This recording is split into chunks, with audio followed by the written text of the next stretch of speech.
Okay.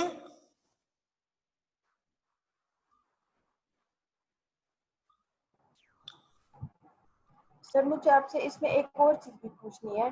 जी जी sir जिस तरह से ये अब हमारे पास एम और एस है सर, एईएस की इंक्रिप्शन से पहले, जी जी। तो हम एईएस के लिए जो हम लोग वैल्यूज लेते हैं वो स्टेट में लेते हैं, बाइनरी में वो वैल्यूज हम एईएस, स्टेट्स में लेते हैं। हमारा एसएईएस जो है उसके जी sir. Block size is 8 bit wide binary. Binary के 8 बिट में हम वैल्यू फीड करते हैं एसएईएस में। तो आपने 5 को, ये जो 5 पहले यहां पे देखो ना, एमएस जो फीड किया है पहले एनक्रिप्शन करने में, तो हमारे पास 5 था और 47 था। ठीक है, 5 को फीड करने के लिए बाइनरी में आपने इसको इस तरह लिखा 000000101 और इसको फीड कर दिया।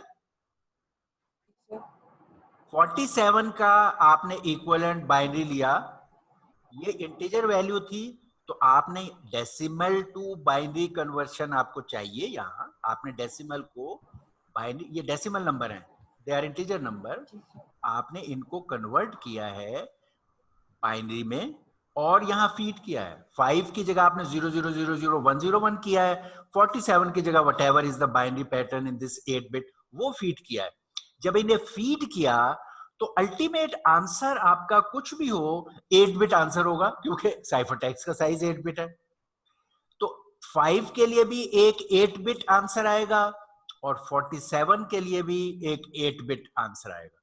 वो 8 बिट को आपको मैंने यहां फिर डेसिमल में वो वैल्यू लिखी है, वो आप यहां पर लेट देम बी सेम, आपको यहां कन्वर्ट करने की जरूरत नहीं है, क्योंकि वो तो आप 8 बिट डायरेक्टली यहां फीड कर लोगे। और ये जो वैल्यू यहां आएगी, यहां आपको जरूरत पड़ेगी कि उसको कन्वर्ट बैक करें, क्योंकि आपने इंटीजर्स कैलकुलेशन में इस्तेमाल करने हैं, तो यहां कन्वर्ट करने की जरूरत है।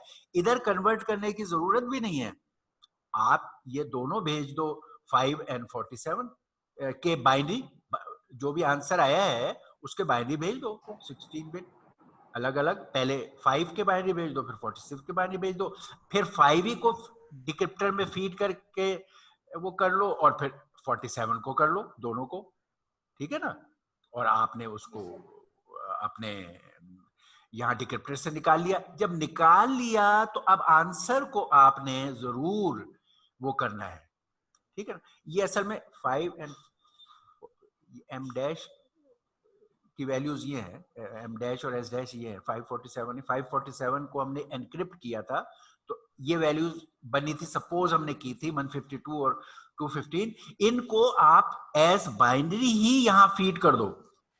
यानी ये पहला एम डैश का जो बाइनरी है और एस डैश का जो बाइनरी है, इनको ऐसे ही फीड कर दो, क्योंकि देयर इज नो नीड, इस जगह पर आपको इंटीजर वैल्यू की जरूरत नहीं है। थ्योरेटिकल भी जो मैंने सॉल्व करना उसमें भी बाइनरी में इसको करूँ सॉल्व।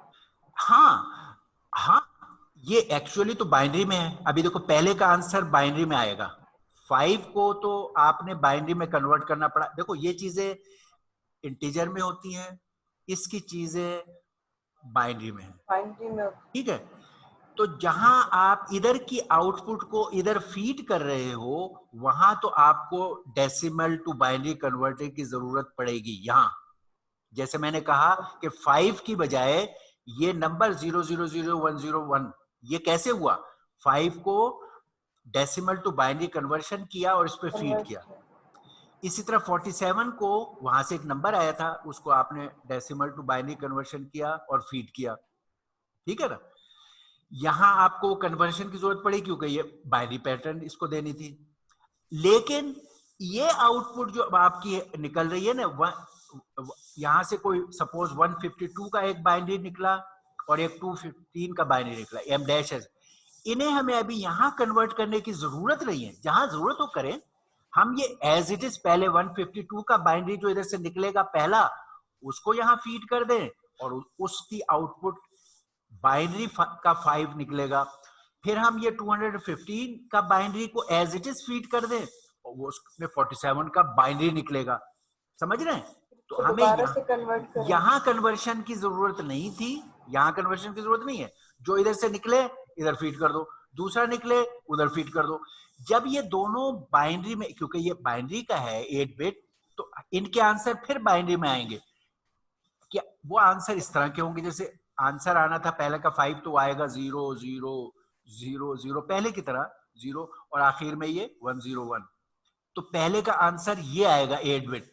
अब आपको क्योंकि आगे नंबर फीड करने हैं, अगली कैलकुलेशन में आपको डेसिमल नंबर चाहिए, तो अब यहां आप बाइनरी टू डेसिमल कन्वर्टर इस्तेमाल करोगे।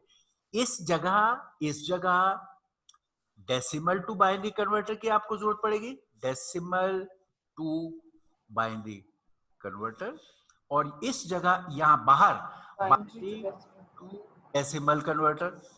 अच्छा, इधर इस हिस्से में जरूरत नहीं है, नो कन्वर्शन। आप क्योंकि ब्लॉक टू ब्लॉक जा रहे हो, नो कन्वर्शन। यहाँ पे ये भी बाइनरी आएगा, इधर फीड कर दो, दूसरा बाइनरी आए इधर फीड कर दो, यहाँ कोई कन्वर्शन नहीं चाहिए, नो कन्वर्शन। ओके, ये जहां जहां आपके तो जहां mathematical computation of numbers integers करनी है, वहां उस फॉर्म में डेटा बनाना है। पहले उस फॉर्म में था, इसको चाहिए था बाइनरी में, तो आपने डेसिमल टू बाइनरी कन्वर्टर लगाया। इस केस में इसकी आउटपुट बाइनरी में आएगी, तो आपने बाइनरी टू डेसिमल कन्वर्टर लगाया और फिर इसे फीड किया और फिर ये कैलकुलेशन की, मैथमेटिकली भी और इंप्लीमेंटेशन वाइज भी। ओके, जी sir. Alright, any other question?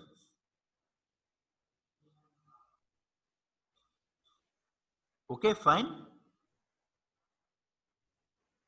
Alright, okay, चल, ओके, चले जी, no problem, good question, they are relevant.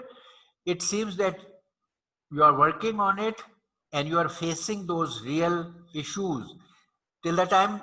ये फायदा होता है चीजों को जब आप प्रैक्टिकली इंप्लीमेंट करते हैं।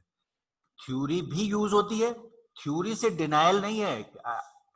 हम कभी भी ये ना कहें यार थ्योरी बेकार है, ना, थ्योरी इज द बेस, जहां से सारा कॉन्सेप्ट डिजाइन, जिसको हम डिजाइन फेज कहते हैं, जब तक आप वो पूरा नहीं समझते तो आप, लेकिन जब आप इंप्लीमेंट करते हो जो कि आप कर रहे हो, तो ये वाले nitty gritty, you always knew decimal to binary converter, you always knew binary to decimal converter, you always knew के उधर हम ये कैलकुलेशन कर रहे हैं, यू ऑलवेज न्यू के इधर हम ये कैलकुलेशन कर रहे हैं। लेकिन अब इनकी इंटरफेसिंग में जो एडेड इशू आ रहे हैं, उसके समझने में भी और उसके इंप्लीमेंटेशन में, now you face them and solve them and make a working system. That's fantastic. This is a good set of questions which not only is helping you, although there are less beneficiaries other than you, but anyway शायद कोई YouTube के उससे benefit करे, they are very very beneficial and relevant questions. Okay, all right, we can now go on our today's lecture। इसके उस पर अब हम ये यहाँ से निकल सकते हैं। Okay,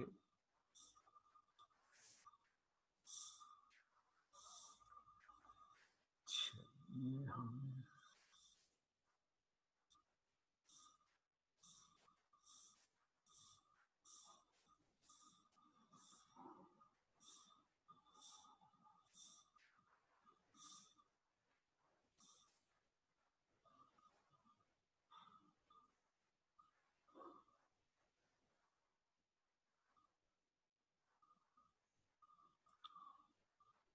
okay।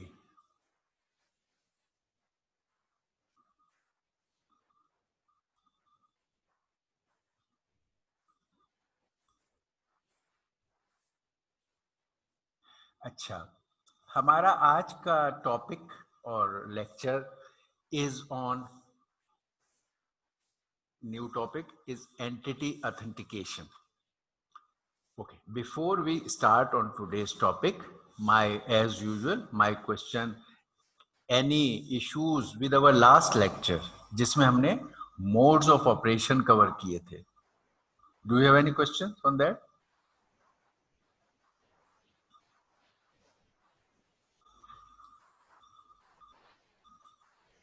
ये Sir, no questions, sir.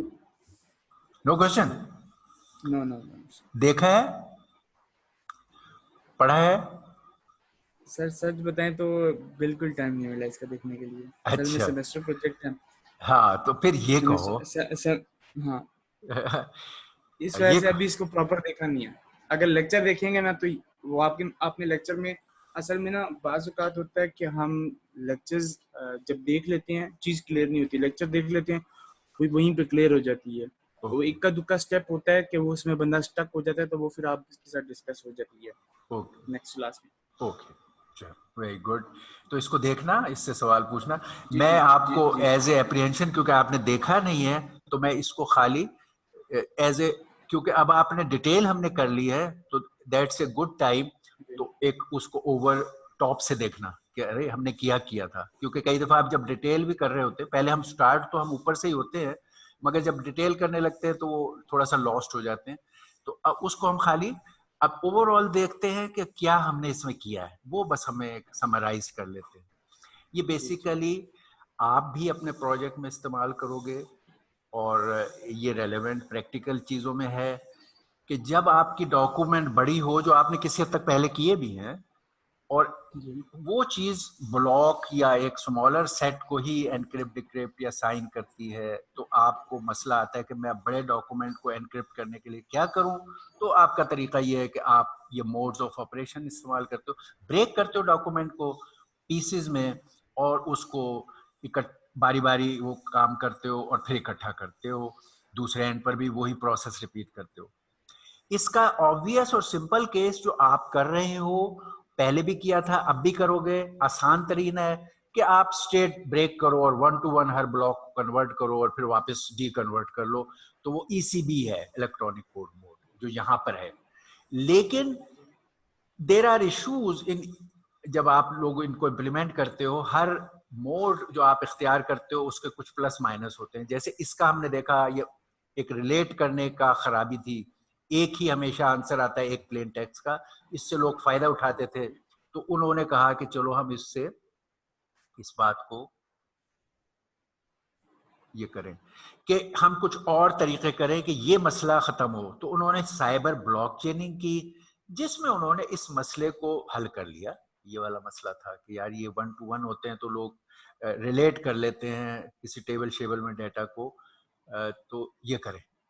तो उन्होंने ये काम किया कि उन्होंने कहा कि ये तो फीडबैक पे आ गया साइबर, हाँ ये उन्होंने ये कहा कि अगर हम अगली दफा जो नेक्स्ट प्लेन टेक्स्ट है उसे फीड करते वक्त पिछले का साइफर टेक्स्ट इसमें ज्वाइन कर दें, तो अगर ये सेम भी प्लेन टेक्स्ट होगा तब भी आंसर मुख्तलिफ हो जाएगा, और वो जो लोग पहले रिलेट कर लेते थे कि यार ये होगा, वो नहीं कर सकते। इन्होंने इसको हल किया इन लोगों ने, मगर इसके कुछ नुकसान भी हुए। पहले मेथड में वो सारे फायदे थे, एरर प्रोपेगेट नहीं होती थी, पैरेलल में आप कर सकते थे। इसमें क्योंकि पिछले पे अगले की डिपेंडेंस आ गई, वो मसले इसके खराब हो गए। ये तो अच्छा हो गया कि ये रिलेट नहीं कर पाते, मगर वो खराब हो गए। चलो ट्रेड ऑफ है, जिसको ये मंजूर है वो ये कर ले, जिसको मंजूर है। ये इनके प्लस माइनस थे। इसी लाइंस पे फिर लोगों ने आगे के ये निकाले जो हमने पढ़े हैं। इनकी ज्यादा focus all size of blocks के लिए था। इनका था कि जैसे स्ट्रीम साइफर होता है, इन्होंने स्ट्रीम साइफर के लिए कि 1 बिट वाली चीज को भी कर ले, 8 बिट वाली चीज को भी कर ले, 16 बिट वाली चीज को भी कर ले, 32 भी, जितना भी है, ब्लॉक साइज को ये फ्लेक्सिबल रख के stream cipher like encryption decryption के लिए ये मोड्स ज्यादा बायस थे आगे के जो है। और वो ये है, अब एनक्रिप्शन इस तरह है, ये है, ये प्लेन टेक्स्ट है, इधर से कहीं से की जनरेट होगी, रैंडम की, एक्सक्लूसिव और के लिए, और इधर से साइफर निकलेगा। तो अब एनक्रिप्टर ये है, अगले 3 ब्लॉक्स में एनक्रिप्टर अब ये है, स्ट्रीम साइफर वाला एनक्रिप्टर है। अब आप कहेंगे ऊपर क्या हो रहा है ये एनक्रिप्टर, जो मैंने आपको बताया कि इन्होंने कहा इस स्ट्रीम साइफर वालों को यहाँ जो ये KI है, ये एक रैंडम की चाहिए होती है। एक स्ट्रीम है प्लेन टेक्स्ट की, तो ये भी स्ट्रीम है, सिंगल बिट स्ट्रीम भी हो सकती है, 4 बिट के ब्लॉक्स की स्ट्रीम भी हो सकती है, 8 बिट के ब्लॉक्स की भी हो सकती है, 16 बिट के भी हो सकती है। बहरहाल वो ith ब्लॉक और ith स्ट्रीम, इनके लिए ये रैंडम जो की चाहिए होती है, ये ऊपर का ब्लॉक उस की को सिर्फ जनरेट कर रहा है। This is not doing the encryption. अब पहले हम जो ऊपर यहां कर रहे थे, यहां पर ये एनक्रिप्शन का मतलब है we were actually plain text को एनक्रिप्ट कर रहे थे। यहां पर भी यहां पर भी हमने वहां एनक्रिप्टर जो यूज किए थे वो प्लेन टेक्स्ट को एनक्रिप्ट करने के लिए किए थे। अब जो हम कर रहे हैं, हम प्लेन टेक्स्ट को एनक्रिप्ट करने के लिए वो एनक्रिप्टर बिल्कुल इस्तेमाल है। वो यहाँ प्लेन टेक्स्ट तो यहाँ एनक्रिप्ट हो रही है, just like stream cipher. This is the encryptor, this is the encryptor for plain text. इसका कैच किया था कि इस एनक्रिप्टर को, जो स्ट्रीम साइफर का होता है, इसको काम करने के लिए की रैंडम जनरेट करना बड़ा इंपॉर्टेंट है। इसके लिए बहुत साइंस लगाई जाती है, क्योंकि की पे ही सारा कुछ डिपेंडेंट है कि अगर ये की रैंडम नहीं है तो एनीबॉडी कैन ब्रेक इट, अगर की वो पकड़ ले। इस की को जनरेट करने के लिए अब उस तरह के ब्लॉक साइफर के एनक्रिप्टर इस्तेमाल हो रहा है। ये AES-DS वगैरह, कोई नंबर यहाँ फीड किया, वो एनक्रिप्टर की के साथ रन किया और यहां से की जनरेट की, ये वाली KI। तो now it is a key generator, it is no more that encryptor जो पीछे हमने किया था। हर जगह ये की जनरेटर होगा जो की जनरेट करेगा, हर दफा नए उसमें आएगा तो उसको जनरेट करेगा, और इस तरह बार बार ये जनरेशन हो जाएगी। इसीलिए आप देखोगे कि इसका जो डिक्रिप्शन, ये इसका डिक्रिप्शन वाली साइड है, इसमें साइफर अप्लाई करते हैं और की ऊपर से लाते हैं और प्लेन टेक्स्ट जनरेट करते हैं। ये चीज इसकी, ये डिक्रिप्टर है, डिक्रिप्टर ये है, ये एनक्रिप्टर है, ये एनक्रिप्टर, एनक्रिप्शन, ये एनक्रिप्टर है हमारा, एनक्रिप्टर, ओके। और ये डिक्रिप्टर है, डिक्रिप्टर। तो एनक्रिप्शन डिक्रिप्शन वाली इसमें, ये वाले से ये भी डिक्रिप्टर, हर टाइम स्टैम्प पे ये डिक्रिप्टर।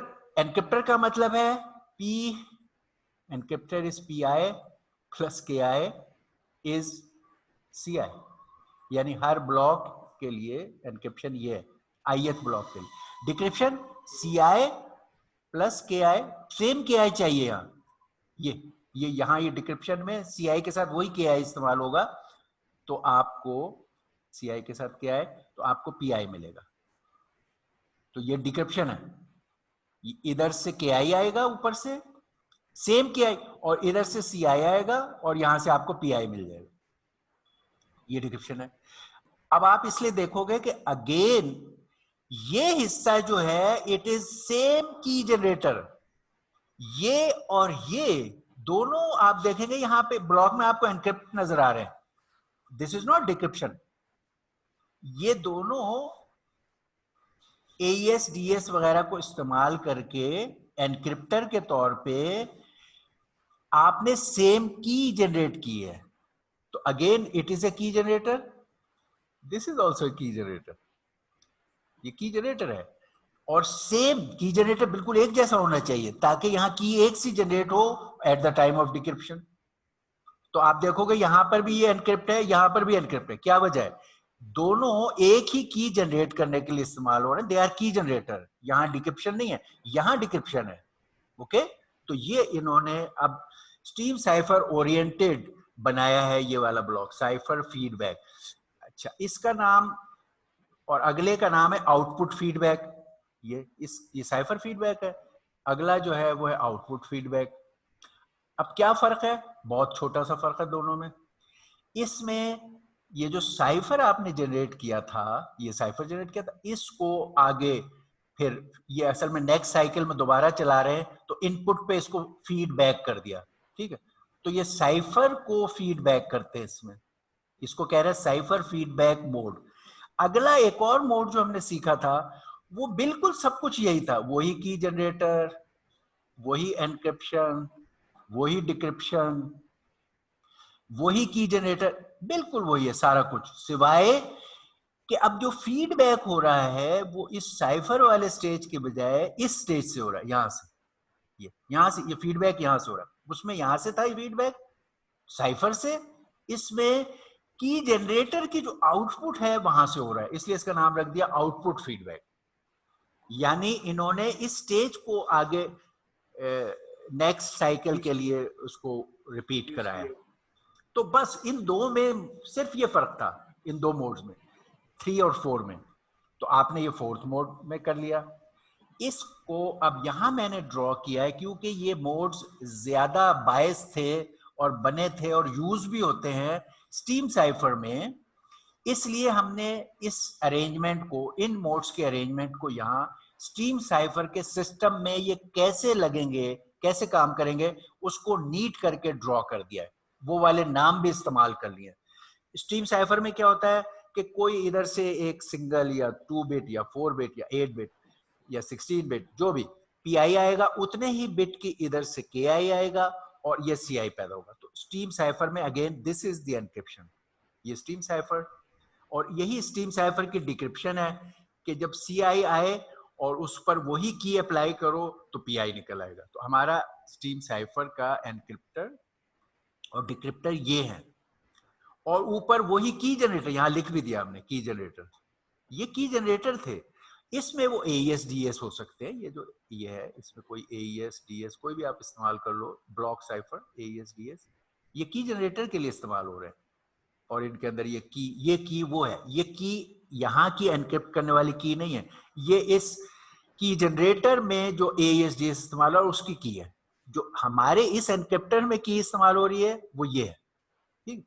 इसको ये तो ये पूरा सेटअप के एक एन बिट की इनपुट है, जो भी ब्लॉक साइज है उसको उस पर एक एनक्रिप्टर अप्लाई हो रहा है, उसकी एक आउटपुट साइफर टेक्स्ट की निकल रही, उसमें से लेफ्ट के उतने बिट्स जो आपको यहाँ चाहिए वो बतौर की के, क्योंकि यहाँ कम बिट्स की जरूरत पड़ सकती है, आर बिट्स की जरूरत पड़ सकती है, तो आर बिट आप निकाल लें। जितनी बिट का प्लेन टेक्स्ट है, 8 बिट है, 4 बिट है, 1 बिट है, उतने बिट आप यहाँ की इस्तेमाल करें और एनक्रिप्ट करें। ऐसी ही चीज की जनरेटर इधर भी लगा हुआ है, दूसरे एंड पे भी लगा हुआ है, और डिक्रिप्टर को भी वही की फीड हो रही, इसलिए यहां पर भी एनक्रिप्टर ही होगा। बिल्कुल जिस प्रोसेस से यहां की जनरेट हो रही है, बिल्कुल उसी प्रोसेस से यहां की जनरेट होगी, ओनली देन ये सेम की होगी और डिक्रिप्ट सही करेगी। अब इन दोनों के डायग्राम में क्या फर्क है, जो मैंने अभी बताया था। अगर आप इसको साइफर फीडबैक की डायग्राम बना रहे हो तो आप यहां से फीडबैक करोगे, ये साइफर वाले स्टेज से फीडबैक करोगे, ये साइफर फीडबैक वाला केस है। ये फीडबैक क्यों हम कहते हैं, ये जैसे मैंने कहा था, असल में ये नेक्स्ट साइकिल में जो हम अगले ब्लॉक में इनपुट दे रहे थे, ये वो है। यानी एक टाइम में आपने रन की जनरेट की, जो आउटपुट आई, जो हम दिखाते थे ना कि इधर अगले में जा रही है, दैट मीन्स कि नेक्स्ट टाइम स्टेप में वो काम हो रहा है। तो हम यहाँ इसको फीडबैक कर, इन बिट्स को इधर फीड कर रहे हैं, इसलिए हम ये डायग्राम उस सिचुएशन को रिप्रेजेंट करती है। और जब आउटपुट फीडबैक मोड के लिए यही सिस्टम बनाएंगे तो फिर हम ये इस स्टेज पर, ये जो आउटपुट यहां से आती है आपकी की जनरेटर की आउटपुट, इसको फीडबैक करेंगे ये। तो या ये वाला ऑप्शन इस्तेमाल हो रहा होगा अगर साइफर फीडबैक है, और या ये वाला ऑप्शन इस्तेमाल पर अगर आउटपुट। तो ये दो मोड्स हमारे हो गए। एक मोड जो मैंने बताया था बाद में बना था, and that is the best, और मैं आप लोगों को भी रिकमेंड ये करूंगा कि अभी आप ईसीबी से कर रहे हो, but any one of you जो थोड़ा सा अपने प्रोजेक्ट को वो कर ले, एसेंशियल, पहले एसेंशियल पूरे करने हैं हमें, ईसीबी वाले मेथड से आप कर लें तो very quickly you can use this mode, क्योंकि ये मोड बहुत पावरफुल है और बहुत यूजफुल है, और इसमें कोई एडिशनल कॉम्प्लेक्सिटी इतनी ज्यादा नहीं है। ये बड़ा क्लोज भी है बनाने में, ईसीबी जितना आसान है, लेकिन इसके फायदे बहुत है। इस मोड में ये था कि इन्होंने कहा कि अच्छा, इन्होंने सारे मसले हल कर दिए, क्योंकि ये जो पिछले चारों मोड थे, जैसे ही वो चेन का प्रोसेस शुरू हुआ, इन सारों में चेन हो रहा है, तो वो मसला तो हल हो गया कि एक प्लेन टेक्स्ट से एक साइफर टेक्स्ट नहीं मिलेगा, लेकिन वो सारे मसले पैदा हो गए, एरर प्रोपगेशन शुरू हो गई, पैरेलल की प्रॉब्लम्स आ गई कि पैरेलल में आप नहीं कर सकते, तो वो सारे मसले इसमें पैदा हो गए। इन्होंने ये किया कि इन्होंने कहा हम सारे मसले हल कर देंगे। इन्होंने कहा पहले केस में यहाँ इनपुट अगर काउंटर वैल्यू है, सम वैल्यू, काउंटर की वैल्यू आप कहते हो 1000 यहाँ फीड हो रहा है, 1000 का बाइनरी नंबर फीड हो रहा है, ये वो की जनरेटर है, ये की जनरेटर है। यहाँ पर वो एनक्रिप्टर है आपका, ये इन्होंने भी उसी तरह, ये भी स्ट्रीम साइफर के स्टाइल पे बनाया है इन्होंने। ये आपका एनक्रिप्शन है, ये आपकी डिक्रिप्शन है, जो अभी हम देख रहे थे। अब सिर्फ फर्क इनका कहाँ है, इनका फर्क है कि इन्होंने कहा कि जो की जनरेशन है, हम इसमें बजाय इसके कि कुछ इधर से आगे ले जाएं और इस्तेमाल करें, हम ये तय कर लेते हैं कि काउंटर वैल्यू दोनों को पता है, स्टार्टिंग काउंटर वैल्यू, और अगले हर टाइम स्टेप में ये वैल्यू इंक्रीज बाय 1 होगी। यानी अगर ये 1000 है तो अगले में 1001 हो जाएगी, उससे अगले टाइम स्लॉट में 1002 हो जाएगी, उससे अगले टाइम स्लॉट, इस तरह ये 1000 प्लस, अगर ये प्लस n-1 जो भी है, अगर n ब्लॉक्स हैं तो 1000 प्लस n-1। अगर 100 टाइम स्टेप चला है तो 1000 प्लस 99, 1090। ठीक, ये वैल्यूज इन्होंने इस बेस वैल्यू के बेस पे तय कर दी। अगर ये वैल्यूज तय हो गई हैं तो अब न सिर्फ ये कि प्लेन टेक्स्ट अगर सेम होगी, की तो फिर भी हर दफा डिफरेंट है, तो सेम साइफर टेक्स्ट नहीं मिलेगी। 2 स्टेप्स में एक जैसे प्लेन टेक्स्ट पे एक जैसी साइफर टेक्स्ट नहीं मिलेगी जो हम चाहते थे, क्योंकि वो मसला पहले मोड ईसीबी में था, हम उसे हल कर रहे थे, तो वो इनका भी हल हुआ है विदाउट एनी चेनिंग इफेक्ट। इन्होंने उस मसले को हल कर लिया। अब क्योंकि चेनिंग इफेक्ट नहीं है और कोई सीक्वेंशियल डिपेंडेंस नहीं है, इसलिए वो जो पैरेलल में प्रोसेस करना और एरर प्रोपगेशन का वो मसला भी नहीं है। अगर किसी एक साइफर ब्लॉक में प्रोपगेट होते हुए एरर होगी तो खाली वो प्लेन टेक्स्ट खराब होगा, बाकी सारे ठीक रहेंगे। ये नहीं है कि वो चेन की वजह से अगर एक खराब हुआ तो सारे खराब होगा, वो नहीं होगा। इसी तरह पैरेलल में अगर आप चाह रहे हो कि सारे ब्लॉक पैरेलल में प्रोसेस करो और आपके पास इतने थ्रेड्स या इतने प्रोसेसर्स हैं या कोर्स हैं, तो आप पैरेलल में प्रोसेस कर सकते हो, क्योंकि हर एक को अपना इनिशियल नंबर यहाँ पता है, हर एक उसके हिसाब से कैलकुलेशन करेगा और पैरेलल, तो इसमें पैरेलल भी कर सकते हैं। इसमें आपको वो जो ब्लॉक भी हर दफा डिफरेंट मिलेगा, इसमें एरर प्रोपगेशन भी नहीं है। तो this is the best mode. और बनाने में क्या जा रहा है, सिर्फ ये चीज, इनके नंबर्स इनपुट के आप हर दफा इंक्रीज करके अप्लाई करो और नो बिग चेंज। तो आप ईसीबी को इसमें चेंज कर लेना as soon as somebody completes the essentials. Okay, तो अब इसका मतलब ये हुआ कि अब इसकी डायग्राम अगर आप बनाओ काउंटर मोड की for a stream cipher, again ये स्ट्रीम साइफर बायस्ड है ये वाला भी, तो ये वही उसी तरह पिछली डायग्राम के मुताबिक वही एनक्रिप्शन जैसे थी। स्ट्रीम साइफर में एनक्रिप्टर है जिसका ये P और K और C, और ये वही decryptor P, C and K and P। ये की जनरेटर अगेन ऊपर इसके बना हुआ है। इस की जनरेटर में कोई जैसे पहले था, या इधर से फीडबैक जाता था या इधर से फीडबैक जाता था, उन दो में आउटपुट फीडबैक और साइफर फीडबैक। इसमें कोई फीडबैक नहीं है, हर दफा ये काउंटर से शुरू होगा, ये भी काउंटर से शुरू होगा, हर टाइम स्टेप में ये काउंटर प्लस वन होता रहेगा, ये भी होता रहेगा, दोनों एक जैसी कीज जनरेट करेंगे, दोनों work. So this is an excellent solution for anybody, most powerful, most successful. This mode was added later on for AES and DS, और ये इसके लिए बड़ा अच्छा है। ये उन सब का कंपैरिजन है जो हमने सीखे थे ये प्रीवियस लेक्चर में। इन मोड्स के वो आप वहां से देख लोगे कि आपने क्या सीखे थे। अब हम अपने थोड़ा आज के एंटिटी ऑथेंटिकेशन को किसी हद तक इंट्रोड्यूस कर लेते हैं। इसको फर्दर अगले लेक्चर में फिर ज्यादा और डिटेल से देखेंगे। We have about 17 minutes. Okay, अब हमारा आज का टॉपिक था entity authentication.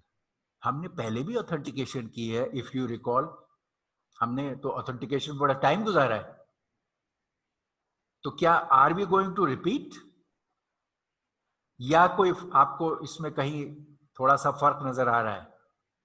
Entity, correct, entity का वर्ड बिल्कुल सही है। हमने ऑथेंटिकेशन पीछे की है, बहुत की है, उसको इम्प्लीमेंट भी किया डिजिटल सिग्नेचर में, तो इंटेग्रिटी और ऑथेंटिकेशन ही है, और आपने इम्प्लीमेंट भी किया है। तो ऑथेंटिकेशन तो हमने बड़ी डिटेल से की थी, ये ठीक बात है जी।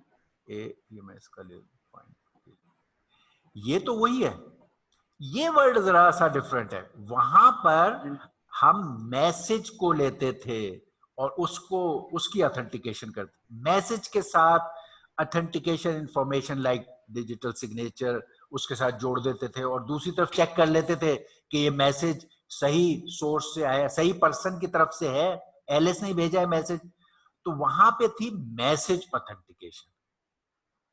यहां हम बात अब कर रहे हैं एंटिटी ऑथेंटिकेशन। तो अब हम यहां पर एक डिफरेंट डोमेन में जा रहे हैं ऑथेंटिकेशन की। तो it's not same authentication, although it is authentication, मगर एक और किस्म की ऑथेंटिकेशन का गुफ्तगू शुरू हो रही है। ये उससे किस लिहाज से डिफरेंट है वो हम देखेंगे कि भाई किस लिहाज से डिफरेंट है। वो ये है, यहां पर वो कंपैरिजन हमने दिए हैं, एंटिटी वर्सेस मैसेज ऑथेंटिकेशन के ये डिफरेंसेस हैं जो मैंने पहला तो बता ही दिया आपको कि उसका स्कोप जो था मैसेज था। कोई मैसेज है, उसके साथ आपने एक ऑथेंटिकेशन की इंफॉर्मेशन जोड़ दी है, दूसरी तरफ गई है, वहां उसने वेरीफाई किया, तो वो मैसेज से जुड़ी हुई इंफॉर्मेशन, उसका स्कोप एक मैसेज था। इसका स्कोप जब दो एंड्स पर कोई एक्टिविटी हो, सेंडिंग और रिसीविंग एंड, एलएस और बॉब या कुछ, तो इसमें उन दोनों एंड पे जो पर्सन्स या प्रोसेसेस या जैसे क्लाइंट या सर्वर, ये जो जुड़ रही हैं दो चीजें, इन चीजों की ऑथेंटिकेशन हो रही है। यानी अब उस मैसेज की ऑथेंटिकेशन नहीं हो रही जो एलिस ने भेजा है कि क्या ये मैसेज एलिस का। अब ये देखा जा रहा है कि एक एंड पे क्या रन टाइम में रियल लाइव उसमें क्या एक एंड पे एलिस है और दूसरे एंड पे बॉब है। ये इन दोनों को तसल्ली करनी है फॉर अ सेशन। ये एक सेशन बना रहे हैं, आपस में स्टैब्लिश कर रहे हैं और कोई इंटरेक्शन करेंगे। ये कंप्यूटर के प्रोसेस भी हो सकते हैं, ह्यूमन बीइंग्स भी दो एंड पे यूजर भी हो सकते हैं, क्लाइंट सर्वर भी हो सकते हैं। तो they want to authenticate each other as a process for the duration of a session. तो ये फर्क है। इस केस में मैसेज है ऑनलाइन, लाइव नहीं है। मैसेज एक एलिस ने जनरेट किया, उस मैसेज के साथ इंफॉर्मेशन चली गई, दूसरे एंड पर उस मैसेज, दोनों एक साथ जुड़े हुए नहीं है। मैसेज अपने मैसेज बॉक्स में भेज दिया, वो ट्रेवल करके किसी और टाइम में चला गया, दूसरे एंड पे रिसीव हो गया। तो ये रियल टाइम में सेशन स्टैब्लिश नहीं कर रहे थे, अब करना है।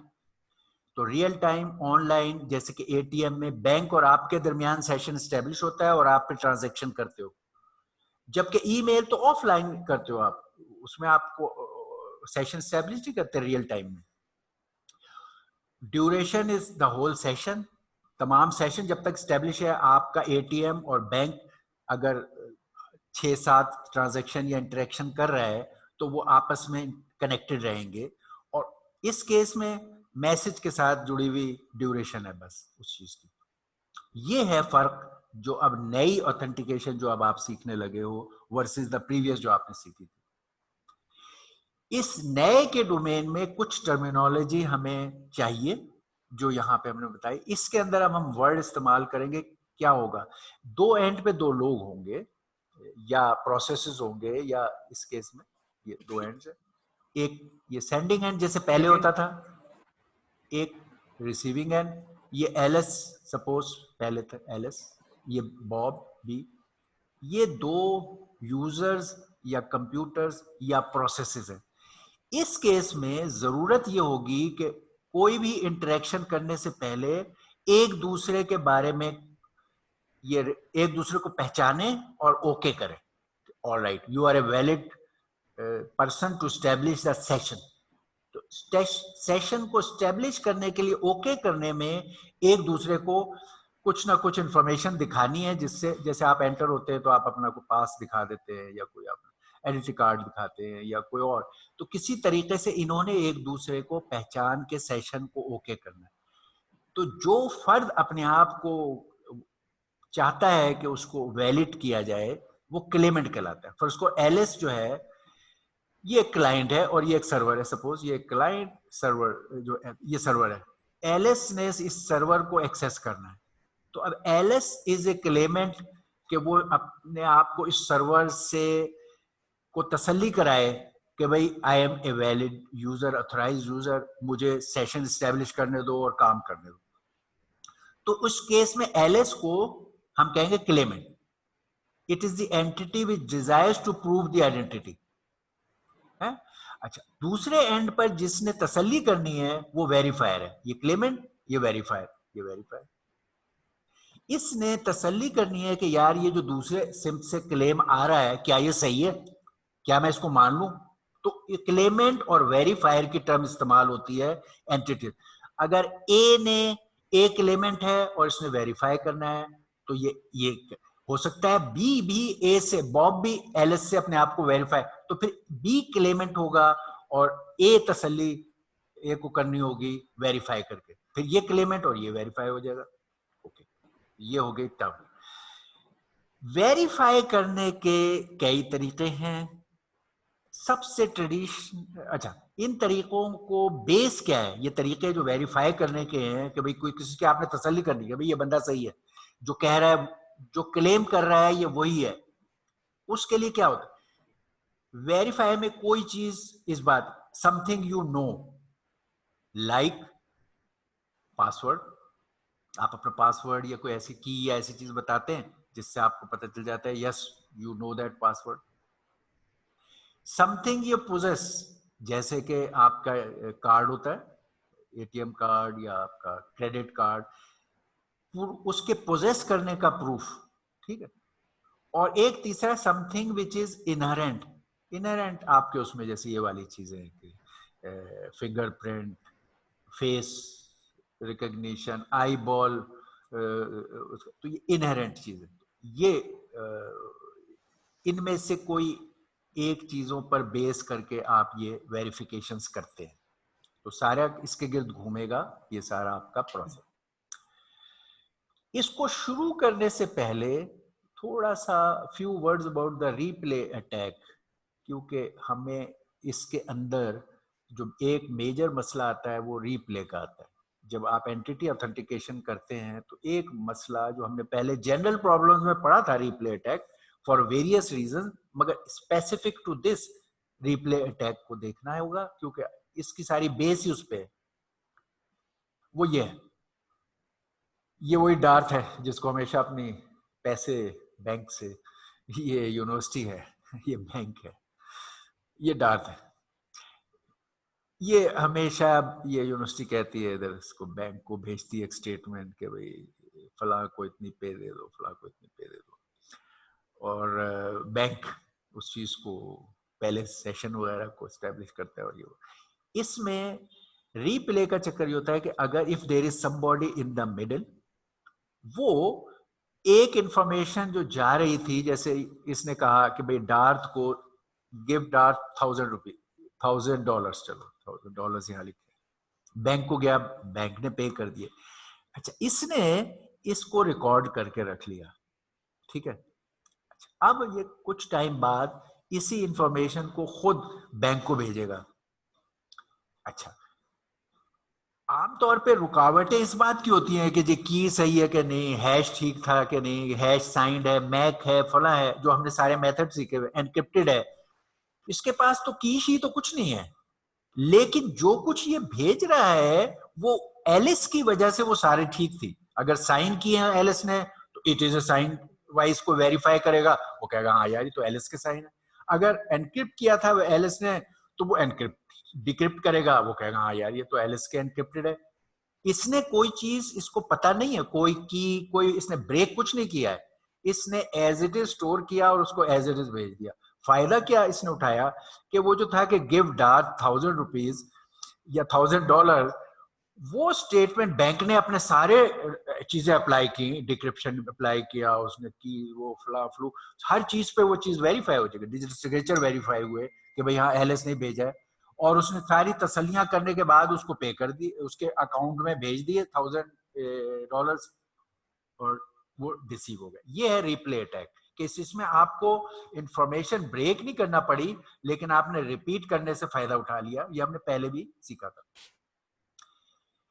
इसको रिप्ले अटैक को रोकने के लिए आमतौर पे कई मेथड हैं, दो सबसे कॉमन है, उनमें से एक हम इस्तेमाल करेंगे ज्यादा। एक है टाइम स्टैम्प सॉल्यूशन, उसमें यही वाला तरीका है कि अच्छा यार अगर ये एक ही मैसेज को दोबारा भेज देता है तो ये इसमें इन्होंने हैश करते वक्त उसमें टाइम को डाला सेंडर ने, और ये बेशक साथ में प्लेन भी टाइम भेज दिया ताकि वो वेरीफाई करेगा।